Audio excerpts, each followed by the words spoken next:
This video is going to show you how to edit program templates, instructional notes, and goal description in a client's program notebook. Let's first start with a goal description. First thing you're going to do is you're going to navigate to the program that you want to edit. In this time, it's going to be Emotion ID in Pictures, Receptive, and Expressive, and we're going to click on the program. And remember, when you have a program, that all of your instructional notes and your goal description is always with the short-term goal. The short-term goal looks like a document with a target and a circle around it right here. That is the identification of the short-term goal. So you click on the short-term goal, and then what you're going to want to do is you're going to want to navigate over to the right and click on the pencil button, which is the edit button. And the first thing that you'll see is the branch description. And in this particular instance, I want to remove all information about Expressive. I want to make this a receptive only document. The only thing that I need to do is I need to go in, I need to highlight whatever it is that I want to delete, and go ahead and delete that, make that change. If I wanted to add anything, like an example, find the person that is happy, sad, just navigate to that area and type it in. And that's how you find and edit the branch description. That is the considered the treatment plan goal area, where you would find the goal and the treatment plan. Instructional notes you will find by navigating down. You'll see here it says instructional notes, and all the components of the program template will be here for you to edit simply by clicking on the area and highlighting information you want to delete or adding in information that you want to add. In this instance, we're getting rid of all the expressive information in the SD box, so I'm going to highlight that and delete that information. And the same thing for the response box. I'm going to get rid of all the expressive information. And again, if I wanted to add something, maybe with eye contact, I can just go ahead and type that in. Then what you're going to do is you're going to go through the rest of your instructional notes, and some of them are check boxes that you can click on and off in order to make a change. And in this instance, I'm changing from vocal to not doing vocal anymore. Then your teaching procedure as well, if you're going to make any changes to that, it's just simply a checkbox. In this instance, we're not making any changes. And you come to the teaching notes. Make sure that these are individualized for the client. So you would want to put the client's name in there. And in this instance, it would be Eric. And then make any changes that you want as well to the actual program. The other thing that you're going to want to do is you're going to want to move on to generalization strategies, see if you want to make any changes. Data collection method as well. This is a drop-down list of anything that you want to change in terms of which methods. And keep in mind that if you're going to change the data collection method, you're going to have to go to the prompting criteria area as well, which we'll show you at a later date, and make those changes. And then make sure when you're finished editing that you click at the bottom the Done Editing box, or your changes will not be saved.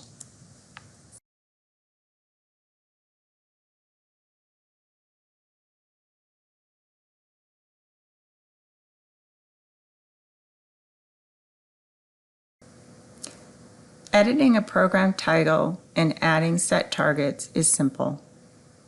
First thing you're going to do is you're going to want to navigate to the title that you want to change. And in this case, I want to change Emotion ID in Pictures, Receptive, and Expressive. And I'm going to double click on the title.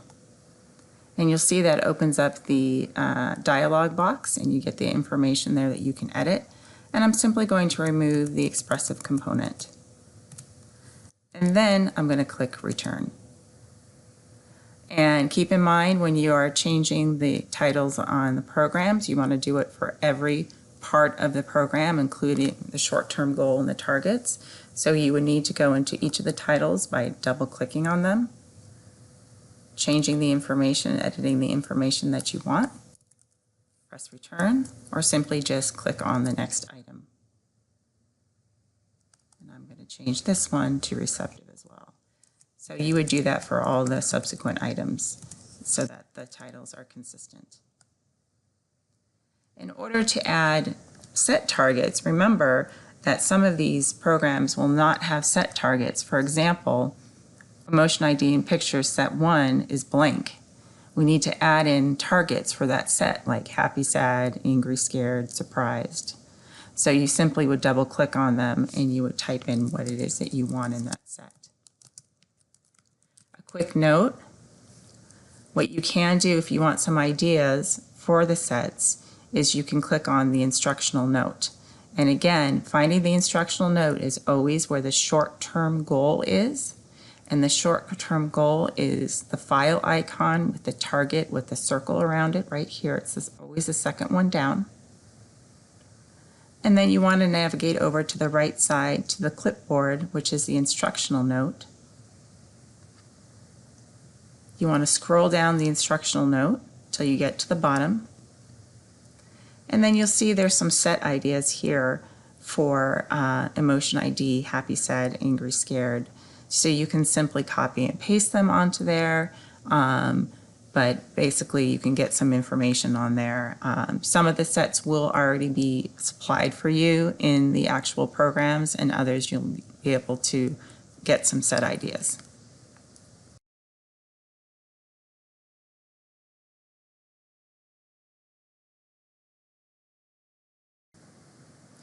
When editing your mastery criteria, you want to remember first what our default mastery criteria are for our templates.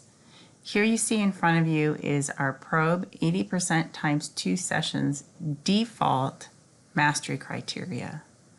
So as a refresher, 80% times 2 sessions is basically what our default mastery criteria are. The hierarchical criteria in baseline are 80%. If less than 80% over 1 day, auto-progress to intervention. And intervention and generalization are 80% over 2 days.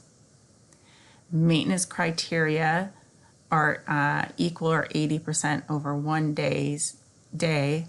Display every 5 sessions, display every 15 sessions, and then display every 30 sessions.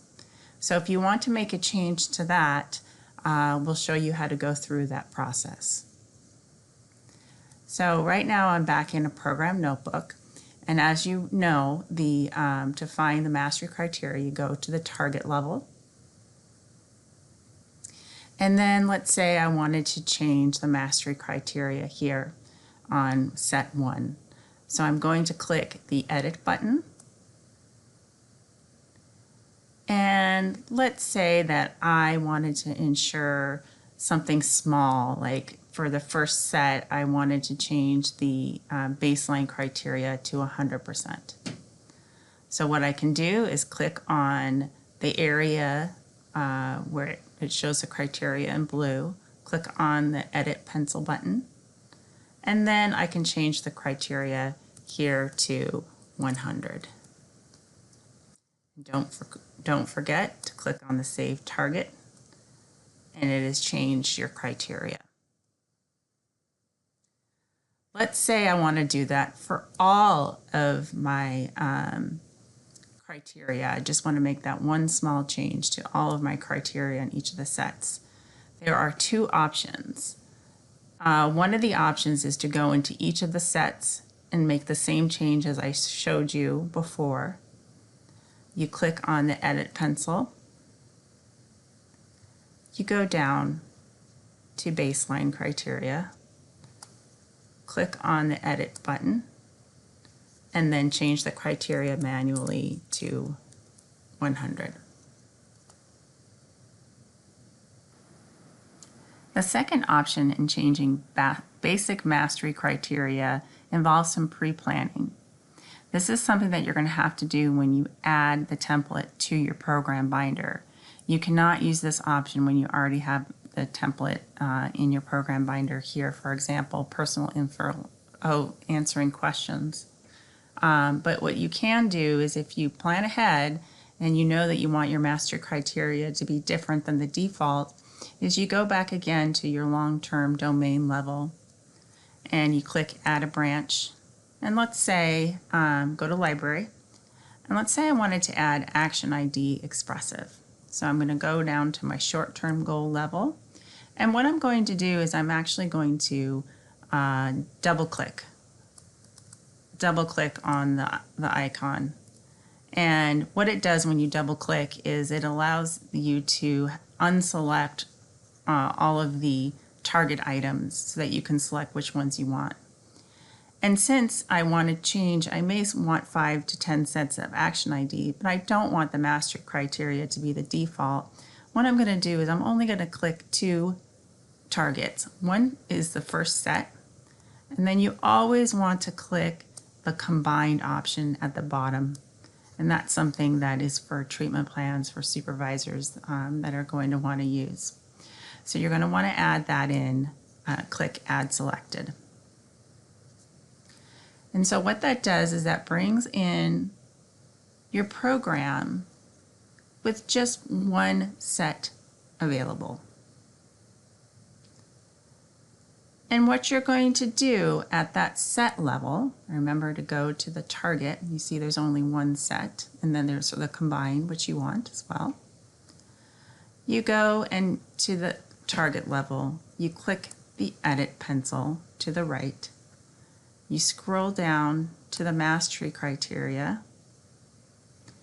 And here again, I just want to make a change by clicking the edit button. I want my baseline, say 100%. And I can make other changes as well if I want to make the intervention criteria 90%. I can do that as well. I can just change the criteria to 90, maybe over 3, frame value over 3 days. I can do that as well. Frame value means the number of days, and if you have any questions about what they are, what they do mean, there's this little eye, this blue eye that you can click on, and it tells you what it is. And then I'm going to make sure and save each target. So if you don't save the target, it's not going to ultimately save for you. And then I'm going to click again, done editing. You must do that in order for it to save. And so what you're going to do now, let's say you wanted to have 5 or 6 sets added to Action ID. So you have your criteria set the way that you want it. And so what you're going to do is you're going to scroll on over to the right-hand side, and there's these vertical dots next to branch options. You're going to click on that, and then you're going to choose bulk copy branch.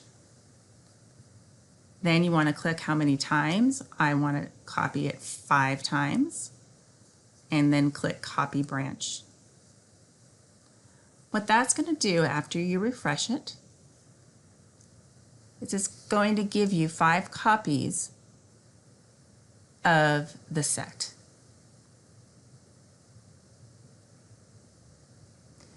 And what you're going to see here is that there are now 5 extra copies of set 1, and the way that you make a change to the set to make it set 2, set 3, set 4 is simply, again, by double clicking on the target, and then change the sets to say instead of set 1, it says set 2, double click on the next one, set 3, change it to set 3, and so forth.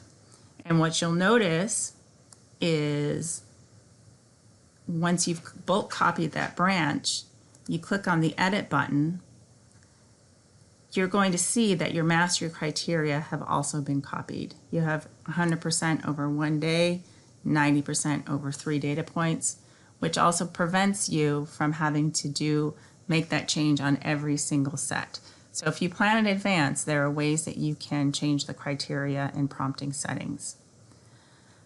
Another option to change the criteria and prompting settings, let's say that you want something basic like what we have in our prompting instructional templates. 90% times 2 sessions, 90% times 3 sessions, 100% times 2 sessions, 100% times 3 sessions. And you don't want to go through the process of making all of that up and bulk copying your branch. What you can do is, let's say I wanted to make the target action ID something that is 90% times 3 days. So I'm going to click on the edit branch, and I'm in the target level.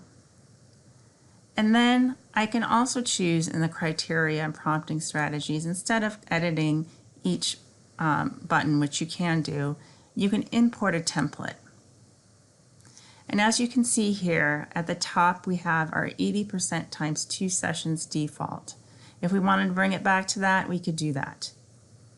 If we wanted to bring it to 90% times 2 sessions, which is another option that you can use, or 90% times 3 sessions, 80% times 3 sessions, 100% times 2 sessions, 100% times 3 sessions. Let's say I wanted to do that, 100% times 3 sessions. So I click on it, I click continue, and then you'll notice that 100% times 3 sessions has now been overridden, and it's there available for you to use. You will have to do that for each set, but it is much more simple to go through and click the edit button, click import template in the data collection area, criteria and prompting strategies, import template, find 100% times 3 session, click on it, click continue, and then you're done editing. So you would do that with each set.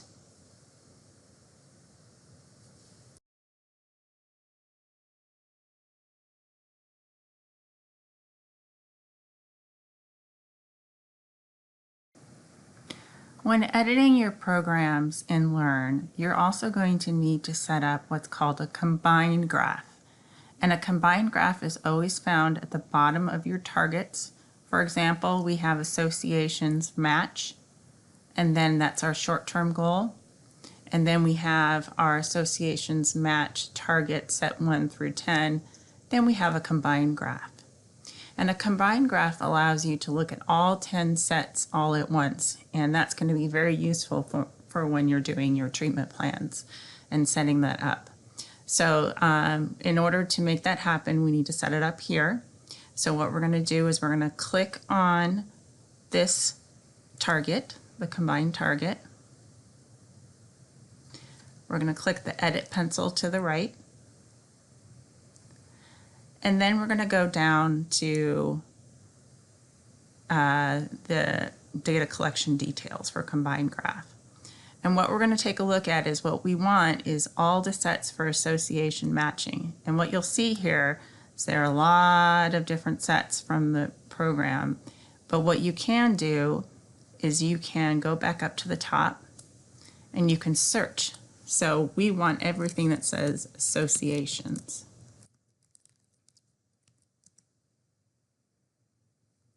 Then we click the search button. And then we have all the sets: association set 1, set 2, set 3, set 4, set 5 through 10. So we want to click on all those so that when we get to the particular graph, the combined graph, it'll actually show the combined data. Where combined graphs become the most powerful are when we're looking at behavior data. A lot of times what we want to do is we want to look at different classes of behavior and look at them individually and also on a combined graph. So you'll see here we have an example of some behaviors: safe behaviors, self-injurious behaviors, aggression, etc. And if we click on each one individually, we'll be able to see the trend in the graph in terms of the individual behaviors. And you can see that also for self-injurious behaviors. But what about if you want to see them all? And so I've shown you how to click on and find them in your learning trees in terms of looking them up. But what does it look like in a combined graph?